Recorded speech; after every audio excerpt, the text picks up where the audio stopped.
You're listening to the Media People Podcast, the show where we learn about the people who make up the media industry.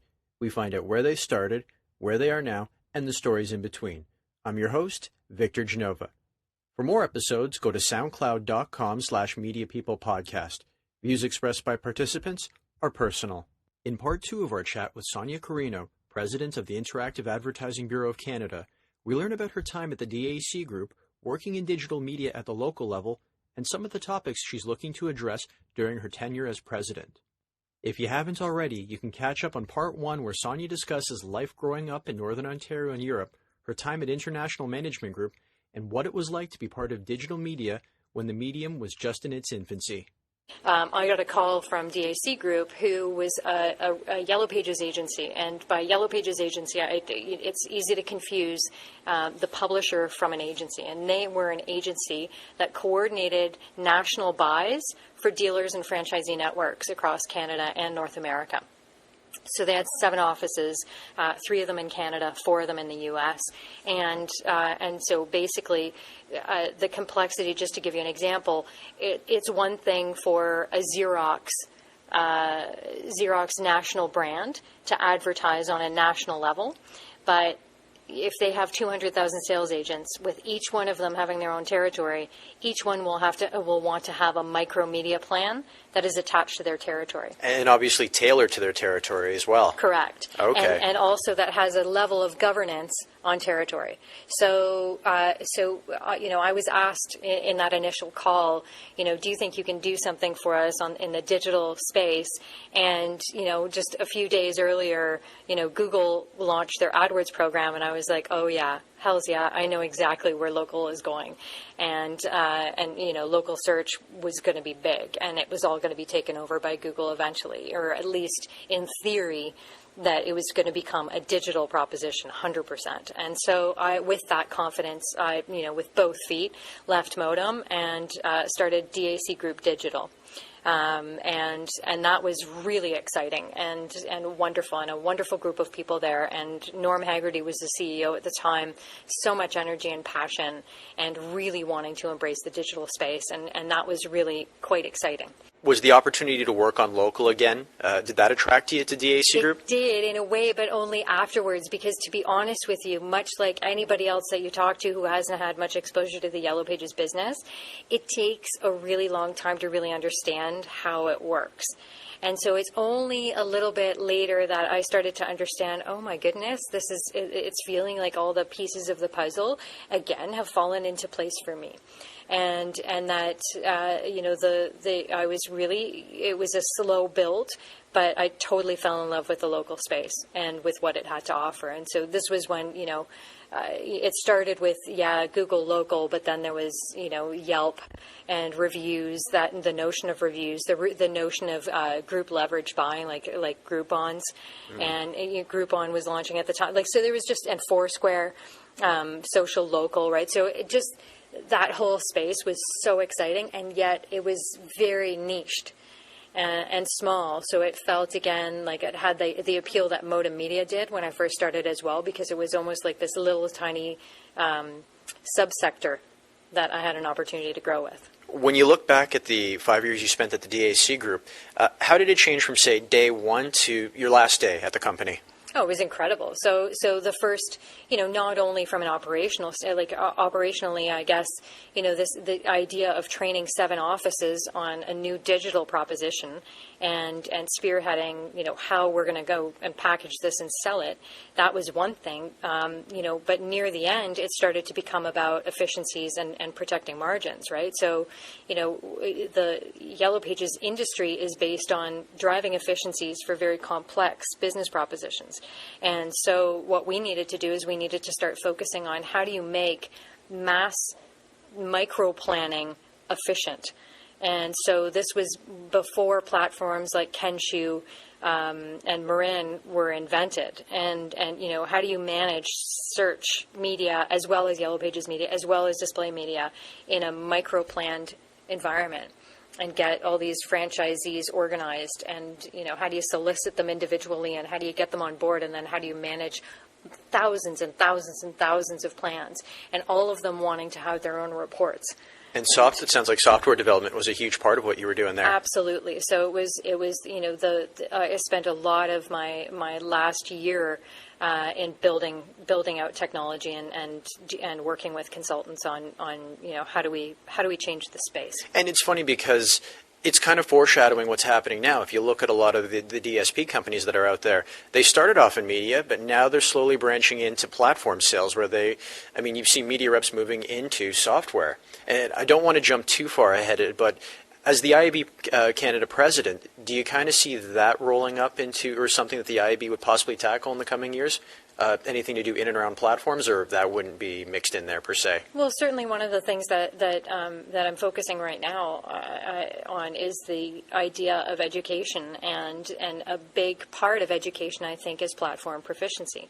And gone are the days where on your resume, we used to be able to write, I'm proficient in Microsoft Word, PowerPoint, and all this stuff. When you're in media, people are looking for platform proficiency, DSPs, the understanding of Kenshu, the understanding of Exchange Lab, any sort of a known brand that manages media or that manages programmatic or that manages research, like a Comscore and Nielsen, like those guys.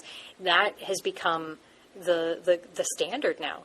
And so for the IAB Canada, at least, platform proficiency is going to be something that you're going to see over the next couple of months rolling out as an education priority. Before we jump fully into your role at the IAB, I just want to close off with a couple of interesting things you had leading up to that. Tell us a bit about your time at, say, Proximity. Oh, Proximity was awesome. So again, Proximity reminded me so much of Modem Media, just because we had all these like-minded digital natives in one building. After spending a lot of time educating non-digital people on the Yellow Pages side, to be back in a native digital environment was so wonderful, and the relationships were just amazing. And the idea of working from a media perspective to a brand strategy perspective, that was also really interesting, because if you ask somebody in the agency world, what does a digital strategist do? From a media planning perspective, I think it's a lot easier to define that role. But when it comes to brand, it's very difficult. And so, when you have a global advertiser saying, I need a digital strategy, well, what does that mean? What does it encompass? That's very ambiguous. It's very ambiguous. And so you can imagine the absolute amazing opportunities the role brought and the absolute frustration it did, right? Because it's like, you go macro at one point, and then you go micro, the next minute. Proximity, some of the amazing work there was all about helping clients find their buoyancy in the social space, and helping them find their personalities, their tones. What do they get to talk about? Building out content strategies, all of that sort of stuff. And I think that was sorely lacking in the industry. There was not one specific agency or service that was doing that properly. And so for me, it was a great pleasure to help clients in that way. At the DAC Group, it sounds like you spent those 5 years really as teacher. When you went to Proximity, would you say that it was kind of a hybrid model where you were learning from other people around you, learning what your clients needed, but also being teacher and saying, okay, this is what I've learned from you, and this is what we're going to teach you back and how we can leverage that? Yeah, I think that a theme has been teaching, and I think that's probably one of the things that keep me very happy in this space. From a media perspective, also just from my personality, I'm a very structured thinker. So I really like boxes, and I like organizing thoughts and putting them in a way, categorizing them almost in a way that is measurable. So I really like to attach results, cause and effect to everything that I do. And so when I started working at Proximity, it became very clear to me that all of the information that I had learned on the digital side when it came to analytics and measurement and ad serving, all of those things were so critical in when you were when you're putting together a brand strategy and a content strategy. How do you evaluate what's working for you and what's not working for you? How do you keep it tight? How do you pick your KPIs? How do you how do you do all of that when it comes to content? Because it used to be kind of a loosey-goosey craft where people would just sort of be like, okay, well, just throw this out there. That doesn't work. Maybe it's just our tone. I don't know. So people weren't really looking at it from an overarching structure. Here's your go-forward plan. And this is how the channels work. I think people were approaching social media as sort of a checkbox. What's our Facebook strategy?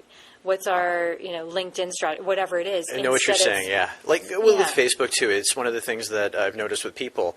They'll start a Facebook page because someone in marketing said you have to have one. You go to it and they post once every 3 months. They don't interact with people. They're not actually getting the value out of it. So you came in there and said, this is how we're going to make it work. It either works or it doesn't. But we're just not going to do it for the sake of doing it. Yeah, and also just starting from the content, right? Content, used to be king, but now it's the whole chessboard, if you will, right? So it's like, if you have something to say, you have to say it, and it doesn't matter. It doesn't matter what channel you use. You should probably use the channel that's most appropriate to conveying the message that you want to convey.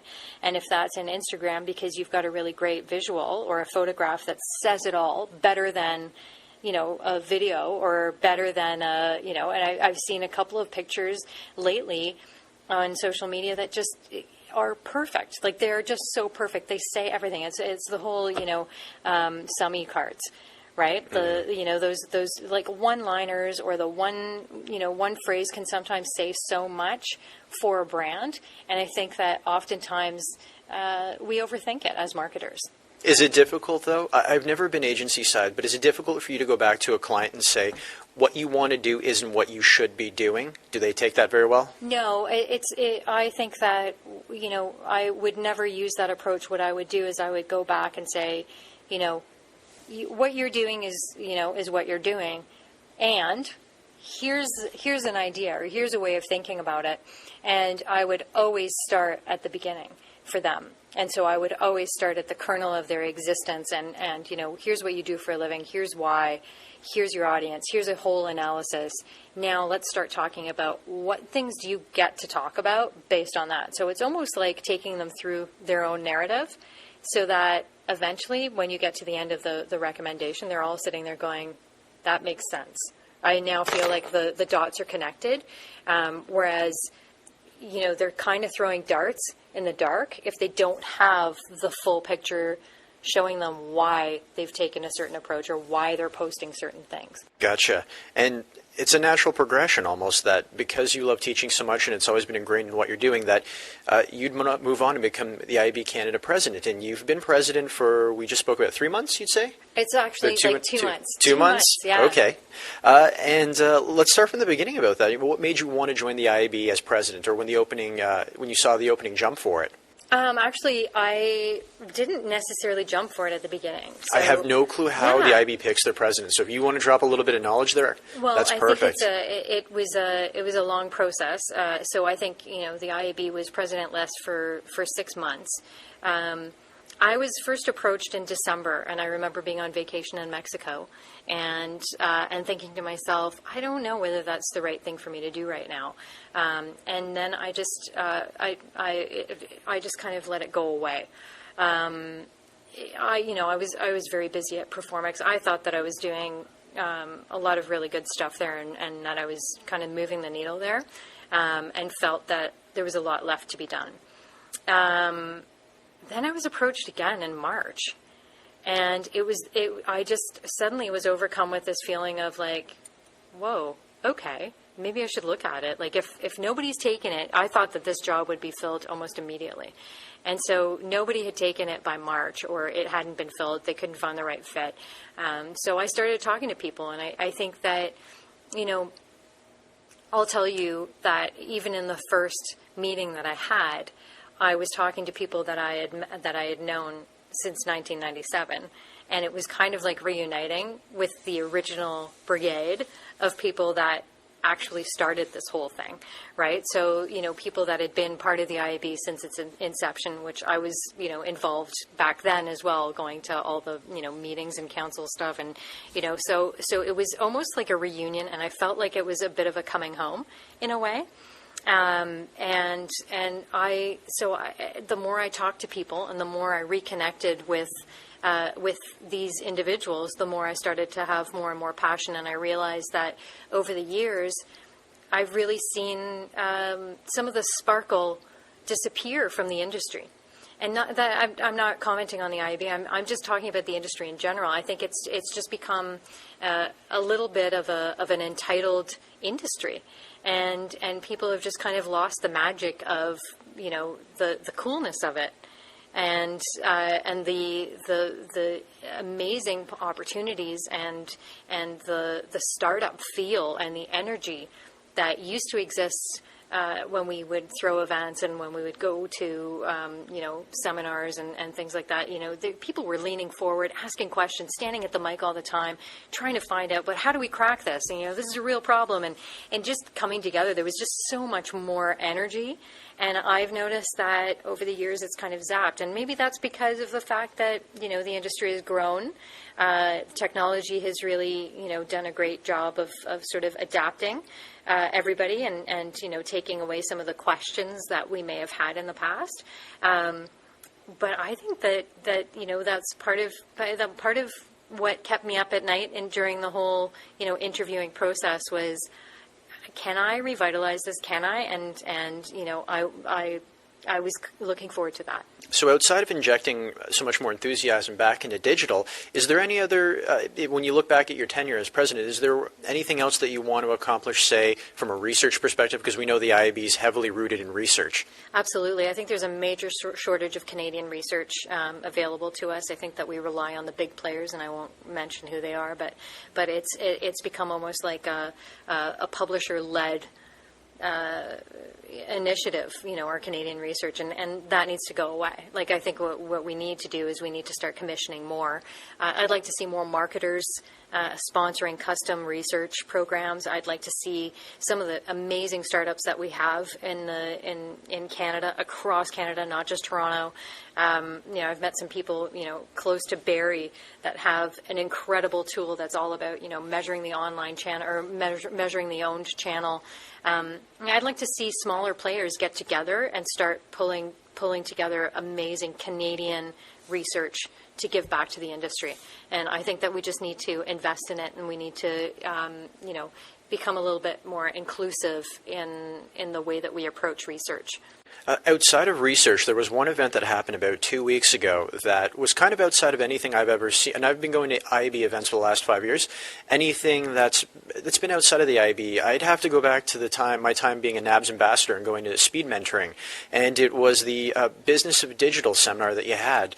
Tell us a little bit about where that idea came from. And actually, just in case anyone listening to this didn't go to it, tell us a little bit about what it was. Sure. I'm so glad that you mentioned that. I am so excited about this series. So the Business of Digital, so one of the things another mandate and a method that I'm going to try to use to galvanize the industry is through creating these events that are hyper-specific to subject matter that we all face in the digital space. And so whether these are obstacles or opportunities, doesn't matter, but I would like to spend some time actually unpacking a subject so that people walk away feeling like they've had some education, they've had a chance to vent, they've had a chance to look at this from all angles, and also they've had a chance to connect with possibly new members of the community about subjects that they probably would never have reached out to or they wouldn't have met otherwise. So the Business of Digital is going to be a series of events like the one that happened last week or 2 weeks ago called The Currency of Talent. The Currency of Talent was all about this dilemma that we're faced with where, essentially the business models are breaking as a result of the changes in talent that are required in the digital space. And so the intense amount of training, the different skill sets, the shortage of talent, and the difficulty in retaining it and attracting it, that has caused a huge problem for not only agencies but also for publishers. And so we spent the day unpacking the issue and talking about how to retain, how to attract from industry leaders found some really great insights, kind of myth busted a little bit because everybody's so hard on the millennials. And it was nice to hear, Bruce Powell from IQ Partners really dispel that myth. And he gave a great speech, a presentation, and the fact that he was putting up verbatim from actual people he had spoken to or tried to recruit was great. Hearing that stuff, like I heard myself as I read them, I go, that's stuff I've said out loud. And when you don't talk to anyone else about it, I kind of find you think it's only unique to you. So coming to that, I felt that, okay, this is an industry issue. I'm not alone in it. And that's the point of the series. So I think that, the topics that we're selecting or the topics that we're going to be talking about are the topics that we know are being talked about within the agencies or within the marketing community, but not out loud. And there are conversations that need to happen. Like we need to have a conversation around this so that there's a fuller perspective out there. We need marketers to understand that it's much harder these days to attract and retain talent. Veronica Holmes brought up this amazing point where it's like you bring in juniors because that's, because of the downward pressure on the CPM, that's all we can afford right now. So we bring in juniors, we train them, they're perfect within 6 months. And they're perfect for somebody else to take on, and so then they're recruited out of those agencies. So it's a big issue. It's and the role of employers, as trainers is also a big issue. And so all of this information gets fed into the bigger platform for IAB Canada to address. I walked away from the currency of talent 2 weeks ago, really. Reaffirming my commitment towards education and holding the community colleges and universities, responsible for creating curriculums that can alleviate this from our industry. And so those topics, not only are they important from a ground level, as you mentioned, where you're feeling like you're part of the conversation now, but also in terms of action and making things better and taking away obstacles. Sorry, so just one follow-up on that then. When can we expect the next seminar, if it's going to be a series? Yeah, so the next seminar, we wanted to be careful not to, do it obviously during the summer holidays, and it's, we're in the thick of July right now. Yep. So it looks like it'll be a back-to-school kind of event, and we'll be announcing the next topic shortly. Perfect. Yeah. Looking forward to it. And you've given me so much to work with today. I really appreciate it. I'm going to close with the same question we ask everyone. If you weren't in digital, what would you be doing and why? Oh, that's a good question. Or sorry, if you weren't in media, what would you be doing and why? Yeah, so if I was doing anything else, so I have been very fortunate to have pursued my own interests in a professional way, if that makes any sense. So, being an entrepreneur and keeping up my own business on the side, Passage Communications, it's kind of changed to more of a consultative practice for health, and I teach yoga on the weekends every Sunday, and I also consult on a nutritional health basis. So I am kind of living the dream right now. I'm doing exactly what I love from 9 to 5. Well, who's kidding him? Like, this isn't a 9 to 5 industry. Yeah, 70 hours of the week I'm doing, digital, but then on the weekends and when I have other time, I'm kind of gearing myself up for what I will be doing when, if the day comes that I don't do digital anymore, that I don't do interactive, then I'll be doing more of a naturopathic calling, like yoga and naturopathic meditation, all that sort of stuff. That's what I'd be doing. Sonia, thanks for your time. Well, thank you for yours. Thanks for listening to today's show. For more episodes, go to soundcloud.com/mediapeoplepodcast and follow me on Twitter @VicGenova.